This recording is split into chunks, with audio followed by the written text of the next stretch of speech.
지난 시간에 예수님께서 천국을 어떻게 하면 사람들이 쉽게 이해하고 공감하게 해줄까 해서 비유라는 카드를 꺼내서 아주 쉽게, 그리고 사람들이 공감할 수 있도록 천국을 비유로 설명해 주신 걸 여러분에게 소개해 드렸어요. 오늘 그 이후에도 작은 겨자씨를 비유하는 비유라든지, 또 밭에 감추인 보화의 비유라든지, 이게 다 천국에 대한, 천국은 시작은 미미한 것 같지만 그 나중이 얼마나 창대한 곳이 천국인가. 그리고 이 밭에 감추인 보화라는 것은 어떤 장사꾼이 어느 날 느닷없이 농사도 안 짓는 사람이 남의 밭을 비싼 값을 주고 샀대요. 알고 봤더니 그 밭에 많은 보물이 감춰져 있는 거예요. 이 생뚱맞지요?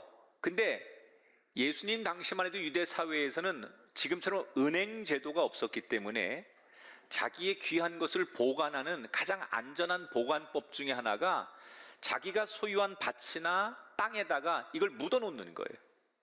그런 일들이 굉장히 많았어요, 문헌 속에 보면.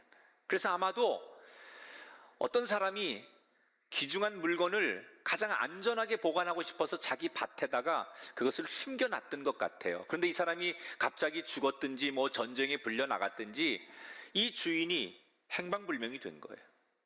그리고 뒤늦게 이것을 우연히 한 장사꾼이 알게 되어서 많은 대가를 지불하고 그것을 밭을 사게 되었다. 물론 윤리적인 측면에서 그럴 수 있느냐 이렇게 말하면 이건 의도가 그런 의도가 아닌데, 그렇게 막 이 성경 이야기를 갈라치면 말씀이 다른 방향으로 흘러가는 거니까 그런 얘기를 하려고 하는 게 아니라, 천국의 가치는 때때로 우리가 세상에서 손해를 보더라도 천국을 소유하기 위해서는 그만한 값어치가 있기 때문에 그것을 치러낼 수 있는 각오로 살아야 된다. 그런 걸 예수님께서 얘기하시는 거예요. 자, 이렇게 비유를 쭉 얘기하시면서 이 13장의 그 뒷부분에 가면 예수님께서 그의 발걸음이 어디로 옮겨지시느냐? 고향 나사렛으로 옮겨져요. 자, 얼마 전 제가 설교할 때 이런 내용을 소개해드렸어요. 예수님께서 사역하는 장소에 어머니와 가족들이 찾아왔다. 그런데 사실은 그 만남이 인간적으로 유쾌하지 않았던 거죠. 왜냐하면 예수님은 공적인 사역을 하고 있는데 여전히 과거의 아들, 과거의 나의 형과 오빠로 생각하는 가족들이 부정적인 생각을 가지고 예수님을 찾아와서 예수님이 하려고 하는 사역을 뜯어 말리려고 했기 때문에 예수님은 아주 객관적이고 냉정하게 가족들을 돌려보내면서 마음에 굉장한 부담을 가지고 있었다라고 소개를 해드렸어요. 그런데 예수님께서 사역 도중에 오늘 그 발걸음을 어디로 옮기신다고요? 고향인 나사렛으로 발걸음을 옮겨요. 얼마 전까지만 해도 갈등이 있었던 가족들, 예수님의 이 공개적인 사역을 이해하지 못해서 자꾸 딴소리하는 가족들, 그들을 만날 수밖에 없는 고향으로 가면 그들과 다시 불편한 그런 대면을 해야 될 수 있는 곳, 예수님이 그 고향을 방문하신 거예요. 그곳에서 무슨 일이 일어났을까? 13장 54절은 이렇게 증언합니다. 고향으로 돌아가사 그들의 회당에서 가르치시니 그들이 놀라 이르되 이 사람의 지혜와 이런 능력이 어디서 났느냐. 자, 고향에 도착한 예수님께서 안식일 날 예배하기 위해 회당을 가셨습니다. 관례적으로 회당장은 손님에게 권면의 말씀을 부탁하게 돼 있고, 예수님이 눈에 보이니까 예수님께 말씀을 전해달라고 부탁을 합니다. 이미 당대의 종교적 슈퍼스타였던 예수님이 앞에 서자 사람들은 호기심과 궁금증으로 과연 지금 굉장히 유명한 예수님이 이 앞에서 무슨 말씀을 하실까, 이런 설레임과 기대함으로 예수님을 바라봅니다. 예수님이 드디어 입을 열어 말씀을 전하기 시작합니다. 그런데 너무 말씀을 잘하는 거예요. 누가 들어도 그 어려운 율법을 너무 쉽고 아주 명쾌하고 논리적이고 어쩌면 저렇게 성경을 잘 가르치는지 몰라요. 자기들이 평생 그 성경을 배우려고 회당을 드나들었지만 오늘 예수님처럼 이렇게 쉽고 명쾌하고 논리적으로 잘 가르치는 분이 없는 거예요. 모두가 앉은 회중들이 그걸 공감하는 거예요. 근데 지금 앉아있는 회중들은 누구예요? 고향 사람들이에요. 예수님이 어릴 때부터 그 고향에서 코 올리기 때부터 쭉 성장하는 모습을 지켜봤던 고향 사람들이에요. 그들은 앞에서 유명해져서 자기들에게 감동을 주고 너무나 똑똑한 말씀을 전하는 예수님을 보면서 어떤 생각을 하고 있었을까? 상식적이라면, 야, 우리 동네에서 인재 났구나. 아, 저 네 집 아들이었던 저 예수가 어릴 때 요만했는데 어느덧 성장해서 우리에게 감동을 주고 교훈을 주고 하나님 말씀을 이렇게 잘 전하다니, 야, 참 좋다. 보통 이런 생각을 가져야 돼요. 그런데 뜻밖의 이 고향 사람들은 예수님에 대해서 부정적인, 예수님을 배척하는 생각을 하면서 예수님을 비난하기 시작했어요. 아니, 저 앞에서 전하는 예수님 말씀이 굉장히 똑똑하고 훌륭한 말씀인 건 알겠는데 저 말씀을 전하는 예수가 원래 저런 애가 아니었는데, 아니, 제 옛날에 저 목수집의 아들이었고 제 동생들이 누구누구였는데, 아니 저 집안에서 쟤네들의 환경에서 저렇게 유능한 소리를 할 수 있을 만한 환경이 아닌데 제가 오늘 어떻게 저렇게 유능해졌지?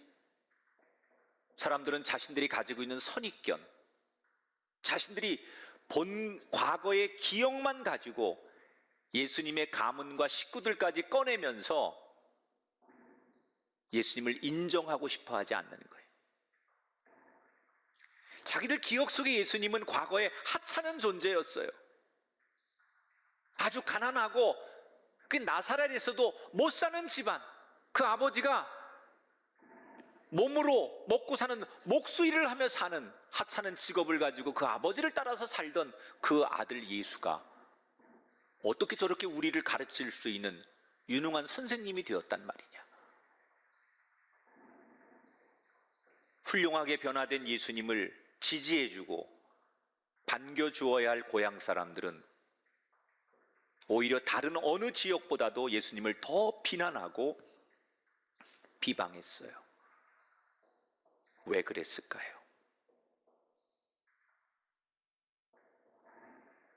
아마도 사람들은 자기들이 알고 있는 예수님의 모습이 이미 익숙한 예수님의 모습이 아닌 너무 변화된 예수님의 모습이 낯설었을 거예요. 또 자신들은 여전히 그 자리에 머물고 그렇게 살고 있는데 자신들보다 월등히 나은 인생을 사는 예수님을 보면서 인간의 본능 속에 열등감을 느끼는 거예요. 참 미묘하지요. 잘 돼서 좋기도 하지만 낯설음과 열등감으로 은근히 예수님에 대해서 부정적인 꼬투리를 잡고 싶은 사람들의 심리. 그런데 그 심리에 기름을 부은 무리들이 있었어요. 선동하는 사람들이 있었는데 그게 누구냐? 바리새인들이에요. 이미 바리새인들은 오래전부터 예수님과 계속 율법적인 갈등, 자신들의 기득권의 문제를 놓고 다투다가 예수님을 도무지 이길 수 없으니까 지금 이 정도쯤 와서는 이제는 곳곳에서 예수님을 어떻게 하면 제거해야 된다, 죽여야 된다, 이런 논의가 공공연하게 일어나고 있는 그때 이 바리새인들이 동네 사람들의 이 마음의 불편함에 기름을 붓기 시작하는 거예요. 뭐라고 얘기를 하느냐? 저 예수 여러분 잘 몰라서 그렇죠? 저거 다 귀신의 힘으로 하는 겁니다. 저 예수가 자신의 능력으로 하는 게 아니라 귀신의 도움을 받아서 귀신의 힘으로 저런 걸 하는 겁니다. 온갖 부정적인 나쁜 정보를 나사렛 동네 사람들에게 전하기 시작합니다.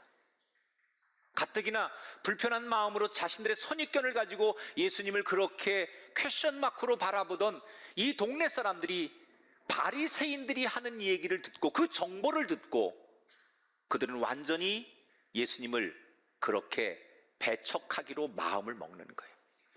그래서 예수님을 고향 땅에서 아무도 환영해 주지 않고 역사문헌에 보면 예수님은 철저하게 자기 고향 땅에서 거부를 당해요. 이미 이런 상황을 예상이라도 했듯이 예수님은 스스로 이렇게 한탄하시죠. 아무리 유명한 선지자라도 자기 가정과 고향에서는 인정을 받지 못하는구나. 사실 예수님은 사역을 시작하면서 고향에 대해서 좀 불쾌한 기억, 이 고향에서 환영받지 못하고 인정받지 못하는 가장 가까운 가족들이 있는 자기가 자란 고향에서 인정받지 못하는 아픔을 가지고 그는 고향을 할 수 없이 다시 떠나게 돼요. 아마도 여러분 이 본문의 내용을 주로 많은 목사님들에게 지금 제가 전하는 이런 정도의 이야기로 설교를 들었을 거예요. 그리고 되게 이 본문을 많은 분들은 이렇게 설교하면서 예수님이 그렇게 고향 땅을 배척당한 채로 떠난다라는 것으로 이 본문을 마무리 짓습니다. 근데 저는 오늘 이 본문을 우리가 다시 유심히 봤으면 좋겠어요. 오늘 스토리가 끝난 게 아니에요. 예수님이 고향을 떠납니다 라고 해서 끝난 게 아니라 그 뒤에 숨겨진 또 다른 스토리가 하나 있는데 그걸 볼 수 있어야 돼요. 자, 58절, 13장 58절을 다 같이 읽어보겠습니다. 그들이 믿지 않음으로 말미암아 거기서 많은 능력을 행하지 아니하시니라. 자, 요 단어가 중요해요. 많은 능력을 행하지 아니하시니라. 이 표현은 아예 거기서 능력을 행하지 않았어라는 표현이 아니잖아요. 다른 데서 행하셨던, 다른 지역, 다른 동네에서 행하셨던 기적과 능력에 비하면 고향 나사렛에서는 좀 작게 했다, 그 표현이에요. 아예 여기는 그런 능력을 행하지도 않고 시작도 안 하고 뭐 처음에 요만큼도 그런 걸 비치지 않았다, 그게 아니고 하기는 했지만 다른 곳에 비해서 양이 작았다는 얘기예요. 그 얘기는 다른 지역에 비하면 소수의 사람들에게만 능력을 행하셨다는 거예요. 그러면 이 소수의 사람들은 누구였을까요? 성경에 이 사람들이 어떤 사정이 있는 사람들인지 구체적으로 나오지 않아요. 아마도 추측컨대 다른 지역처럼 비슷하게 예수님 앞에 나온 사람들은 다양한 고난과 아픔이 있는 사람들, 육신적인 질병이 있거나 또는 마음의 상심과 예수님 아니면, 예수님의 은혜 아니면 회복할 수 없는 저마다의 문제를 가지고 나온 사람들이었을 거예요. 그런데 이 사람들에게 공통점이 하나 있다는 거예요. 뭐가 공통점이냐? 내 주변에서 다른 사람들이, 여론이, 다수가 뭐라고 하든지 이 사람들은 자기들의 주관과 믿음으로 예수님께 나갔다는 거예요. 자, 이 소수의 사람들, 예수님의 그 은총을 입고 예수님이 행한 능력의 주인공이 된 이 소수의 사람들이 예수님이 나사렛 오기 전에 고향 사람들과 함께 동네 여러 곳에서 이런저런 이야기를 하면서 예수님에 대해서 여론을 들었을 거예요. 좀 과격한 사람들은 귀신의 힘을 빌려서 일한다는 예수님을 우리 동네에 들어오게 하면 안 돼. 저 바리새인들이 인정하지 않는, 구약의 율법학자들이 인정하지 않는 이상한 짓을 하는 예수가 오면 우리가 쫓아내야 돼. 이런 여론들이 동네에서 이전부터 곳곳에서 있었을 거고, 그런 얘기를 이 소수의 사람들도 들었을 거예요. 누구든 예수께 가면 가만두지 않겠어, 이런 협박도 받았을지 몰라요. 그런데 막상 이 소수의 사람들은 예수님이 그 마을에 도착하고 다수가 예수님을 부정적으로 얘기할 때 선택의 갈림길에서 뭘 선택합니까? 다수의 동네 주민들의 여론을 선택하지 않고 길과 진리와 생명 되시는 예수님을 선택했다는 거예요. 그 예수님을 선택한 그들에게 많은 비난과 사람들의 욕이 쏟아졌을 거예요. 그러나 그들은 주변의 그 모든 소리를 이겨내고 예수님께 나갔더니 그들의 질병이 낫고 어둠이 물러가고 전혀 새로운 빛의 자녀의 인생의 은총을 입게 됐다는 거예요. 여러분, 오늘 본문에 등장하는 이 나사렛 사람들의 소수의 선택을 여러분은 어떻게 보십니까? 예수님께 등을 돌린 절대 다수의 선택과 예수님께 나왔던 그 작은 소수의 선택이 그저 그 옛날 예수님 고향 땅 나사렛 사람들만의 선택이 아니라는 거예요. 지금 이 선택이 현재의 우리의 삶에도 그대로 재현되고 있어요. 오늘 세상 사람들 가운데 많은 사람들은 예수님이 어떤 분인지, 어떤 역사 인물인지, 어떤 일을 하셨는지 많이 듣고 알고 있어요. 그런데 사람들이 대부분 그 예수님이 하신 일과 의미를 믿지 않으려고 해요. 가장 큰 이유는 자기들의 생각과 안 맞는 거죠. 지금 우리가 살아가는 세상의 논리와 예수님 말하는 게 배치가 되는 거죠. 우린 주로 평생을 학교에서 과학을 배우고 상식을 배우고 이성적 논리에 완전히 교육된 우리들이 초월적인 하나님의 세계에 대해서, 예수님의 삶에 대해서 이런 걸 배운다고, 이런 걸 받아들인다는 게 우리가 보통 지금 살아가는 상식의 대부분의 삶에서 훈련하고 교육한 거와 배치가 되는 거예요. 제 주변에 제가 만나는 많은 사람들 가운데 교회를 다니지 않는 분에게 제가 복음을 전하고 전도를 해보면 사실은 교회를 좀 나가볼까?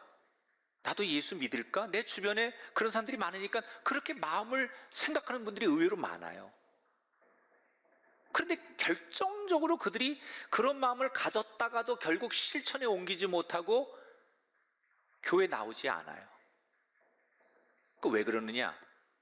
그런 마음을 먹었다가도 언론에서 뭐 기독교에 대한 한 부분이 탁 뭐가 뉴스로 딱 터지거나 자기 뭐 친구들이 전하는 얘기 또는 뭐 다른 데서 이렇게 사람들이 막 교회에 대해서나 뭐 성도들에 대해서 기독교인들에 대해서 이런저런 부정적인 얘기를 들을 때 그런저런 얘기가 많이 들리면 교회를 좀 나가볼까 이런 마음을 먹었다가도 여러 군데서 부정적인 얘기들이 막 들려오면 마음이 흔들리는 거예요. 사실 그런 분들이 굉장히 많아요. 아마 여러분 가족 중에나 여러분이 안타깝게 꼭 전도하고 싶은 영혼들 가운데 대부분들이 그런 분들이고 제일 힘든 게 그거 아닙니까? 자신들의 선입견, 이미 자신들이 들은 많은 부정적인 얘기나 자신들이 가지고 있는 가치관 앞에서 아 교회 다 이렇다며 뭐 교인들이 그렇다며 아 목회자가 그렇다며 이러면서 아주 부정적인 생각들 자기들이 들은 정보를 가지고 교회 발걸음 옮기는 걸 굉장히 힘들어하는 분들이 많아요. 뭘 반증하는 거냐? 사람은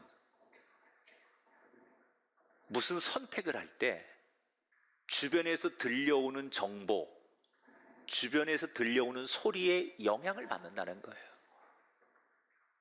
아무리 믿음이 좋은 사람도요, 굳건한 믿음을 가진 것 같아도요, 자꾸 주변에서 안 좋은 부정적인 소리를 자꾸 속삭이면 영향을 받습니다.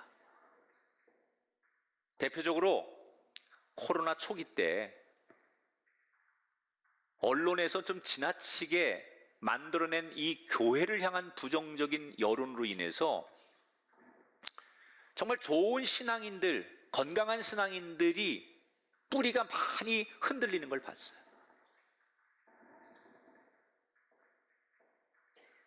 사실은 정말 저희 교회가 3년 가까이 한 건도 없었어요. 뭐가 있으면 선제적 대응을 하는 거예요. 지난주에도 사실 이게 이제 오미크론이 뭐 저희 교회를 지나갈 수 없잖아요. 저희 교회에서 봉사하고 뭐 하는 분들이 나왔어요. 그래서 전부 그 주변을 다 100몇십 명을 다 PCR 검사를 받게 했는데 다행히 대부분 음성이 나와서, 그렇지만 그래도 혹시 모르니 그 봉사하는 그곳은 오늘 한 주를 쓰지 않는 걸로 해라. 이 교회가 아주 선제적 대응을 하면서 한 건도 사실 나오지 않았고, 대한민국 교회 전체가 사실 굉장히 방역 지침을 가장 모범적으로 잘 전했는데, 물론 소수의 몇몇 교회나 또는 이단들이 연루됐기 때문에 일반인들이 볼 때는 그냥 그 교회가 교회라는 인식도 가졌을 거예요. 그런 부정적인 뉴스에 비춰지는, 여론에 비춰지는 그런 것 때문에 많은 분들이 교회에 등을 돌리게 됐다는 거예요. 제가 여러분에게 꼭 드리고 싶은 얘기가 있어요. 오늘 성경이 우리에게 가르치는 진리 가운데 하나 따라하세요. 다수결이 정답은 아니다. 물론 제가 말하는 이것은 성경의 가치를 말하는 거예요. 우리가 살아가는 이 세상은 집단 지성이 좋은 역할을 합니다. 민주주의에서는 다수결이라고 하는 역할이 선기능을 합니다. 그러나 신앙에 있어서는 아닙니다. 소수의 나사렛 사람들이 그랬던 것처럼 주변의 소리에 상관없이 예수님께 나올 수 있을 때, 그 선택을 할 수 있을 때, 주변의 사람들이 아무리 많이 말을 해도 그 사람들이 여러분의 인생을 책임지지 못합니다. 그러나 예수님은 저와 여러분의 인생을 책임져 주십니다. 우리 인생을 맡길 수 있는 분에게 나오는 것, 그 선택을 하는 것. 그래서 오늘 우리들은 이 말씀을 접하면서 이 13장 비유의 마지막에 나오는 나사렛 동네 사람들의 다수의 사람이 아닌 소수의 선택, 주변의 여론, 다른 사람들의 그런 이야기, 다수의 논리가 아니라 자기들의 인생을 맡길 수 있는 예수님을 영적으로 선택한 그 소수의 사람들이 저와 여러분이 되기를 바라면서, 이것이 그리스도인의 길이 되어야 된다는 사실을 꼭 기억하시기를 주님의 이름으로 축원합니다. 우린 살면서 수없는 것을 선택해야 돼요. 그 선택의 결과가 우리를 복되게도 할 수 있고 불행하게도 할 수 있어요. 가장 좋은 선택은 우리를 복되게도 하지만 영원히 잘되게 하는 선택을 해야 돼요. 그런 의미에서 우리의 영혼이 잘 되려면 예수님을 만나는 선택을 하셔야 돼요. 그 선택의 때가 언제냐고 묻는데 예수님은 늘 지금도 우리의 마음의 문을 두드리고 계십니다. 이제 우리 차례입니다. 주변의 여론, 세상 사람들이 하는 얘기, 그 얘기에 떠밀리지 마시고 예수님께 나오십시오. 특별히 내 마음속에 이런저런 말씀을 들으면서 찔림과 생각이 나는 것이 있거든, 주님이 주시는 기회입니다. 돌이키는 회개를 선택하십시오. 그 길이 낯설겠지만 두렵겠지만 놀라지 마십시오. 주님께서 그 선택을 도와주실 겁니다. 그 바른 선택으로 저와 여러분 모두가 행복한 인생의 여정을 걷게 되기를 주의 이름으로 축원합니다.